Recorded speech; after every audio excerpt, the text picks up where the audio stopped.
Pavasaris beidzot pārliecinoši ieņēmis savas pozīcijas. Viss apkārt plaukst un zied. Klāt arī visskaistākie pavasara svētki – māmiņdiena. Par godu visām māmām, kuras skatās mūsu raidījumu, uzzināsim, kā skolēni gatavojas apsveikt savas mīļās mammas un cik svarīga ir vecāku sadarbība ar skolu.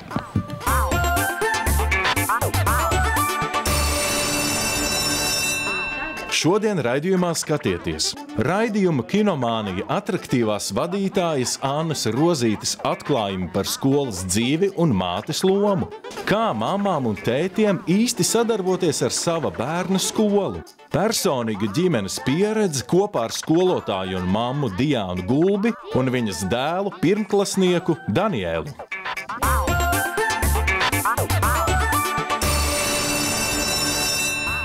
Domājams, nevienam no mums nav iebildumu pret apgalvojumu, ka attiecības ar vecākiem, it īpaši mammu, ir pašas svarīgākās, jo tās ilgst visu mūžu.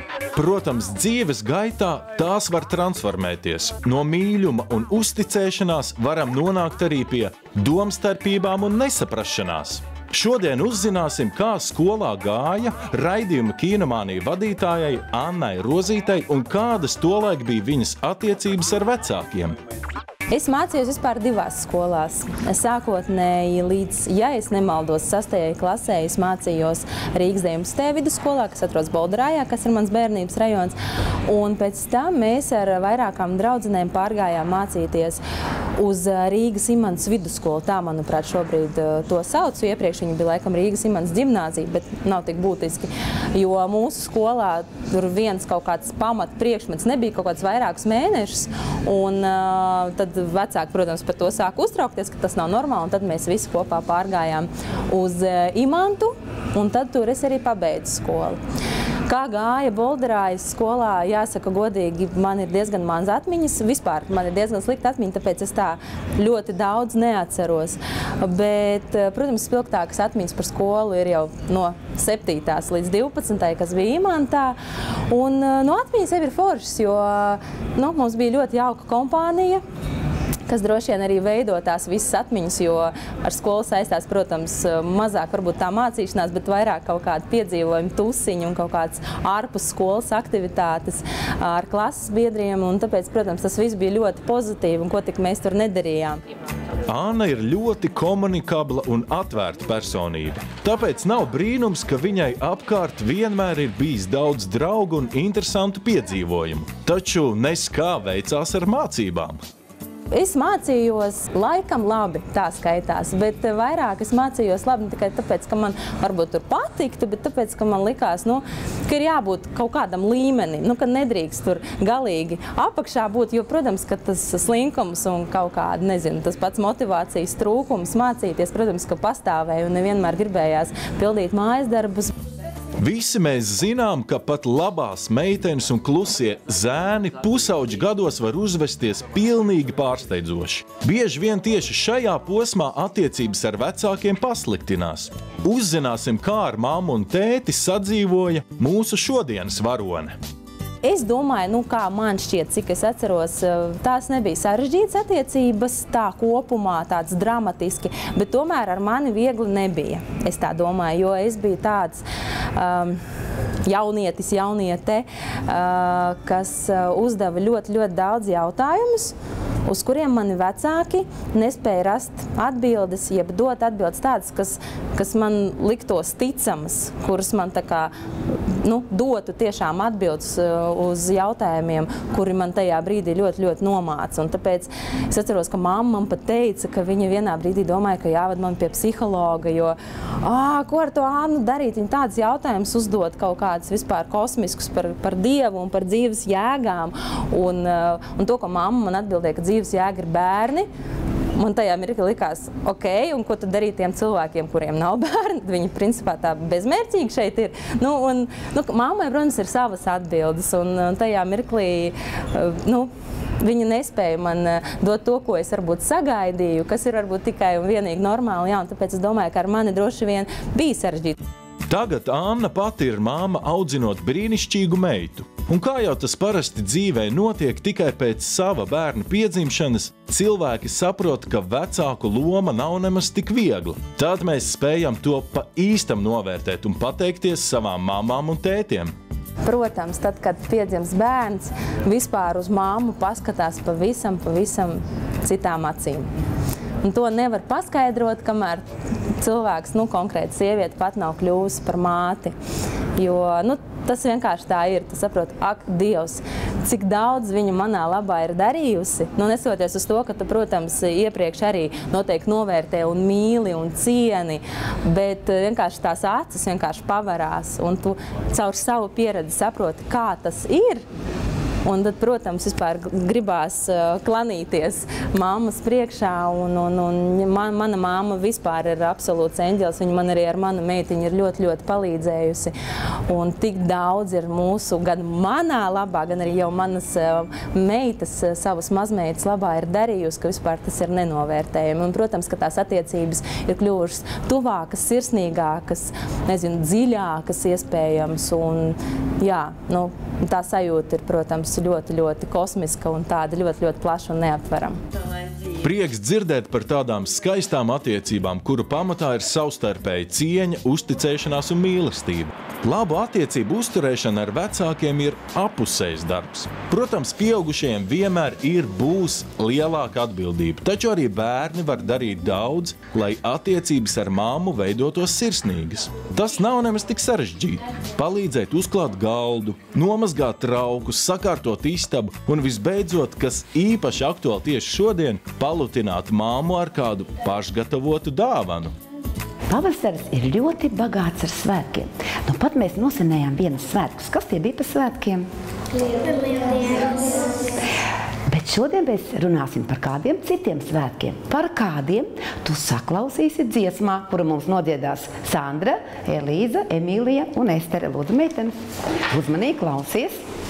Slauk māmiņa Isabiņu, ajā tralalā, es posīšu pagalmiņu, ajā tralalā, es posīšu pagalmiņu, ajā tralalā, ar sudraba grabeklīti, ajā tralalā. Māmiņdienas tradīciju pirmsākumi ietiecas 17. gadsimta Anglijā, kad dienā, kas tika dēvēta par mātes dienu, bērni centās atgriezties vecāku mājās un apsveikt savu mammu.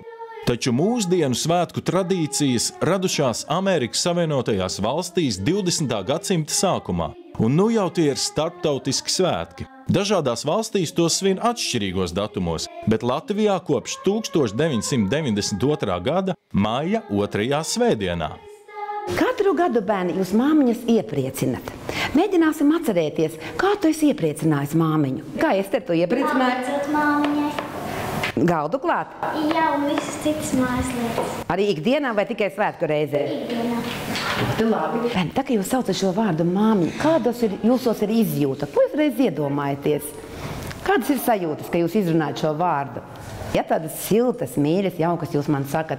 Un mēs jau kādreiz esam runājuši, tad, kad tev gadās pakrist, sadauzīt kāju vai kādu citu nelaime notiek, pirmais, ko tu vienmēr iedomājies? Tieši tā. Mēs šodien stundā uzzīmēsim māmiņas portretu. Un tad, kad māmiņas ieradīsies uz konferenci, viņa konferenču zālē ieraudzīs savus portretus, kurus tu būsi uzzīmējis.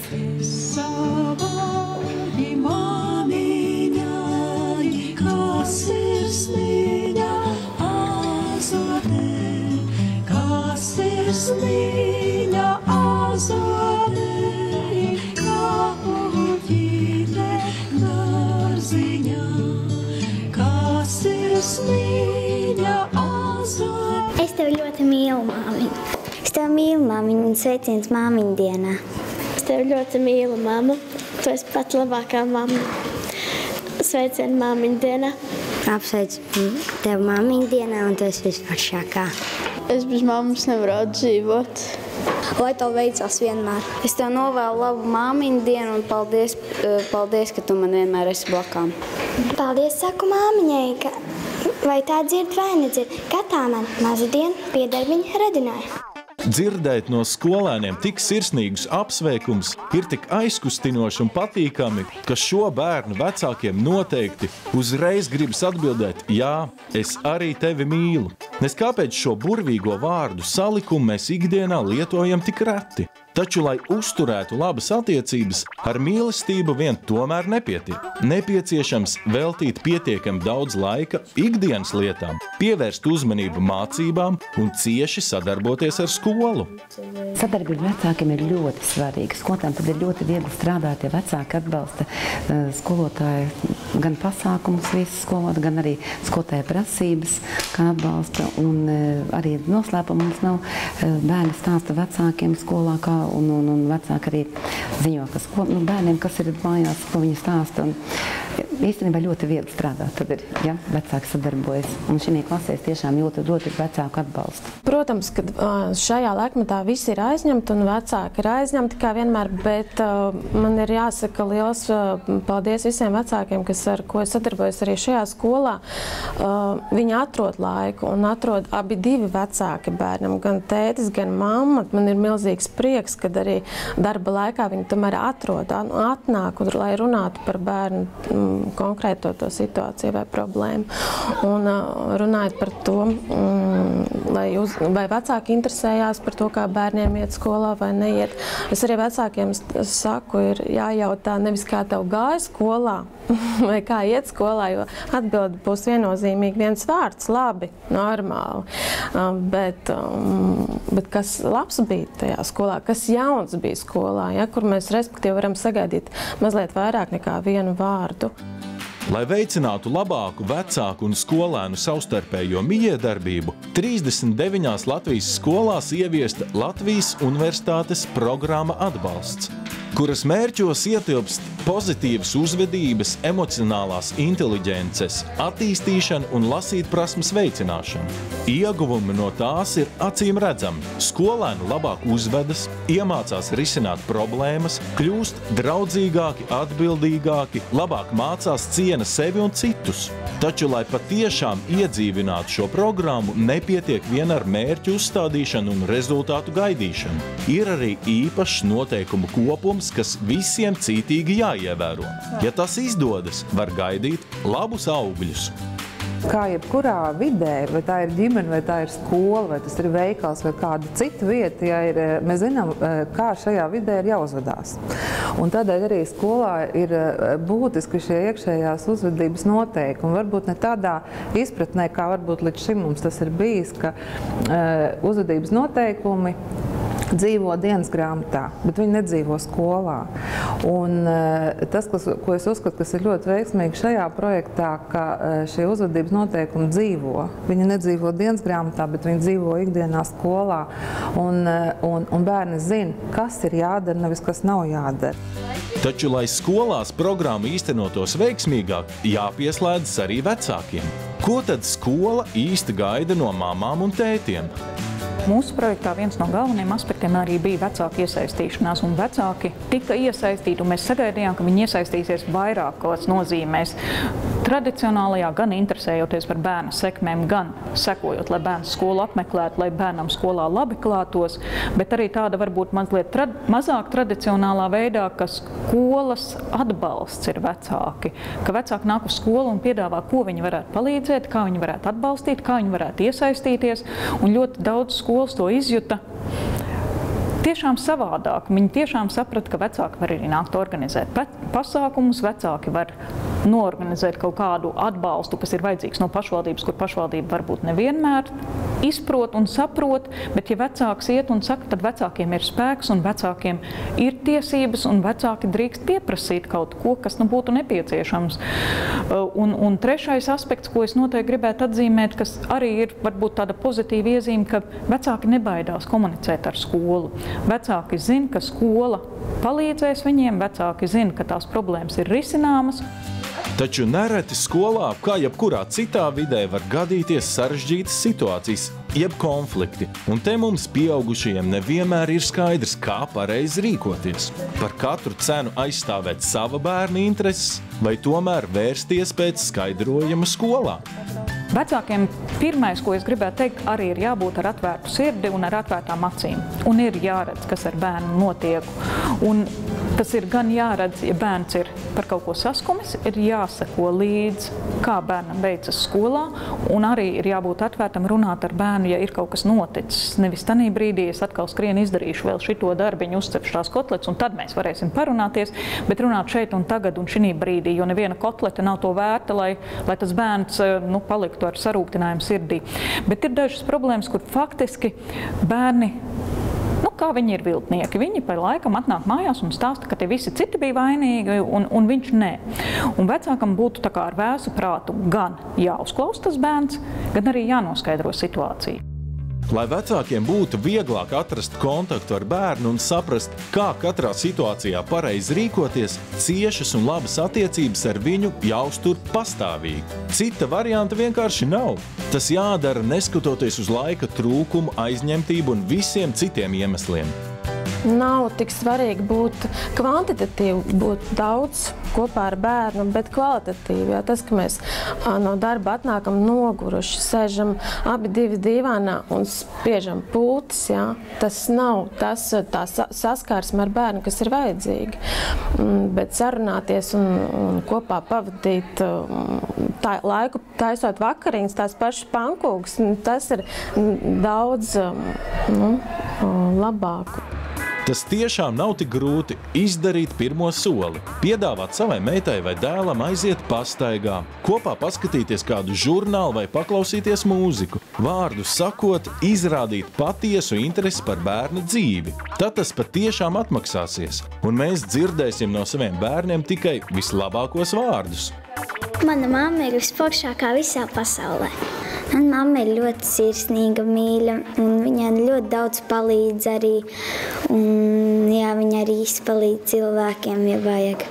Mana mamma ir ļoti mīļa un saprotoša. Mamma ir mīļa, viņa mani uzklausa. Ja man gadījušās kādas neveiksmes, man palīdz tajās. Mana mamma ir smuka, skaistākā pasaulē, izpalīdzīga, vienmēr man palīdz. Mana mamma vienmēr ir radoša, vienmēr man izpalīdzēs un būs man blakām, ja kaut kas notiks.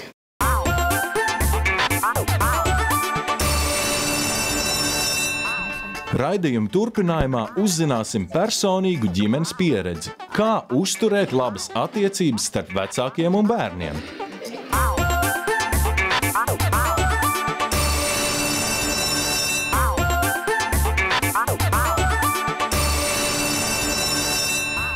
Esam izrunājuši svarīgas lietas par vecāku, skolēnu attiecībām un kopsavilkumā redzam, ka tas ir apusējs process. Proti, savstarpējās attiecības jākopj gan mammām un tētiem, gan arī pašiem bērniem. Jāvelta tām gan daudz laika un savā starpā jārunājas.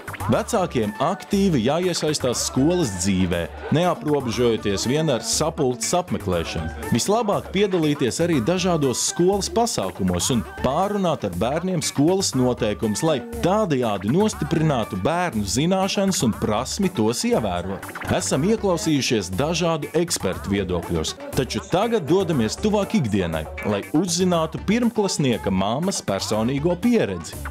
Bieži vien vecākiem tas liekas, kad skola izdarīs visu. Skola pirmkārt pirmsskola sagatavos skolai, un visa atbildība ir no manis nost, bet patiesībā ja tā nav.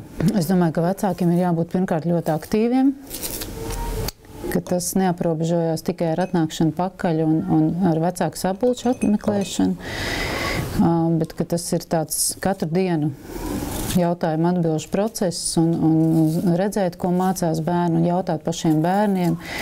Un man liekas, ka arī ļoti svarīgi ir, kā mājās ir šis laiks sadalīts. Bērna dzīvē skola ir svarīgs posms, kurā viņam parādās daudz jaunu pienākumu un atbildības. Jāmācās patstāvīgi risināt dažādas problēmas, pildīt mājas darbus un ievērot skolas noteikumus. Lai bērnam viss jaunais nesagādātu pārāk lielu stresu, mājās viņam jaunie pienākumi jāievieš pakāpeniski, kā notiek arī Diānas ģimenē. Ir kaut kādi pienākumi mājās, kas ir jāizdara. Piemēram, sestdienā mēs kārtojam istabas un māju tīram un saliekam kaut kādas lietas, ko pa nedēļu nav bijis laiks salikt. Un tad, kad mēs to esam izdarījuši, tad mēs darām kaut kādas sporta aktivitātes, braucam ārā vai braucam uz laukiem, kur nedēļa ir. Bet es esmu noteikti par to, ka bērniem jau no agrīna vecuma ir jābūt pienākumiem mājās.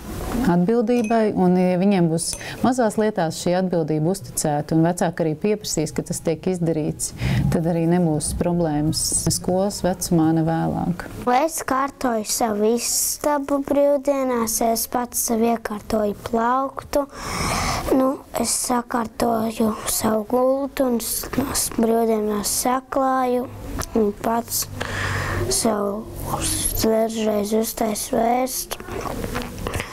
Un tā es pats mēģinu pats darīt ar savu galvu un darīt, ko es tā gribu. Un es arī mazgāju traukus mājās un veļu ar savām rokām, jo viņas ir pārāk netīras, ja nevar izmazgāt. Kādu veļu tieši mazgā savām? Visvairāk zeķes esmu mazgājis tā kā... Tev patīk? Nē. Nepatīk? Cik reizes tu esi mazgājis zeķi? Vēl vienu. Tikai vienu reizi, jā.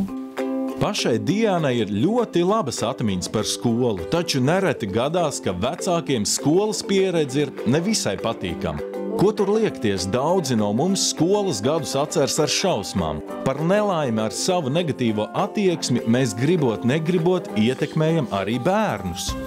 Ir ļoti svarīgi, ka vecāki pirmkārt nerunā sliktu neko par skolu un nedomā sliktu. Pat ja viņi domā, viņiem vajadzētu šīs šaubas vai kaut kādas domas aiziet un izrunāt ar skolotāju vai ar vadību, ja ar skolotāju nesanāk. Es domāju, ka tas viss ir izcināms. Galvenais neaudzēt sevi, kā es saku, tādas multenes, ja, kas vecāki sāk jau redzēt multenes sērijās un paliek aizvien trakāk un varbūt, ka vēl trakāk, bet tas viss ir tādā iedomu līmenī.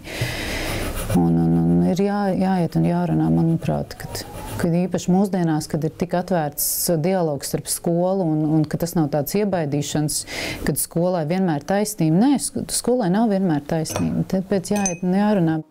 Vēl viena svarīga lieta, ko Diāna māca Daniēlam un kas ir ļoti aktuāla mūsdienās – cienīt pieaugušos, tai skaitā skolotājus. Ko mēs mājās darām?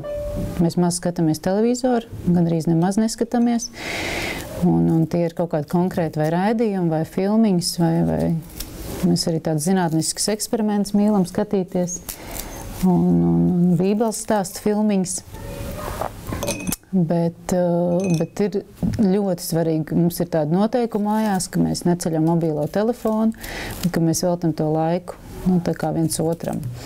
Spēles, svaigs gaiss, aktivitātes, īpaši puišiem. Jebkāda veida aktivitātes. Kaut vai man patīk ļoti sēdēt Daniela istabā un vērot, kā Daniels spēlējās, kaut vai pēc skolas. Un tad arī tās sarunas atraisās. Un viņš ir kaut kādā veidā varbūt tos dienas stresa noņēmis. Un man patīk tā sēdēt un vērot. Diāna tiešām varētu būt paraugmāma, kura velta savam dēlam daudz laika un uzmanības, taču neaizmirst arī par pienākumiem. Viņa uzskata, daudzi vecāki kļūdās, uzskatot, ka attiecībām ar bērniem jābalstās stingrā kontrolē. Labāk tomēr, ja pamatpīlāri ir savstarpēji cieņa un uzticēšanās. Protams, nepieciešamības gadījumā jāspēj nospraust arī noteiktas robežas. Interesanti, kā savu mammu raksturo pats Daniels. Kāda es esmu stingra mamma? Dažreiz es stingra, bet dažreiz es mīļa. Dažreiz tikai, jā? Jā. Bet vajag mammai būt stingrai? Vajag savādāk, es izaugšu tāds vispār nekrietams un neko nevarēšu iemācīties. Es gribētu pateikt, ka savu mammu tā ļoti labi mīlu un mīlēšu arī katru gadu un ka viņa man būs katru dienu man blakām. Es priecīga un nekad neskumsti, un lai tev ir vislabākās māmiņdienas pārsteigums. Es gribu, lai mamma būtu ļoti gudra un ļoti skaista, lai viņai būtu visu, ko viņa vēlētos. Es vēlos, lai mana mamma ir priecīga, laimīga, un viņai nebūtu bēdas, lai viņa ir skaista, un viņa nekad, lai viņa ir priecīga māmiņa dienā. Nobeigumā jūsu izklaidēji un priekam esam veikuši nelielu aptauju tieši par māmiņdienas tēmu, un lūk tās rezultāti. Uz jautājumu, ko mammas vēlētos saņemt savos svētkos. 21% skolēnu minēja, ka labākā dāvana mammai būtu brīvdienas. 12% domā, ka mammas priecātos par ziediem. Bet vairums, veseli 60% aptaujāto skolēnu domā, ka lieliskākā dāvana mammai ir smaidīgs un paklausīgs bērns. To visu šajos svētkos mēs mīļajām mamām tad arī novēlam. Saulainu bezrūpīgu dienu, skaistus ziedus un smaidošus bērnus. Lai izdodas!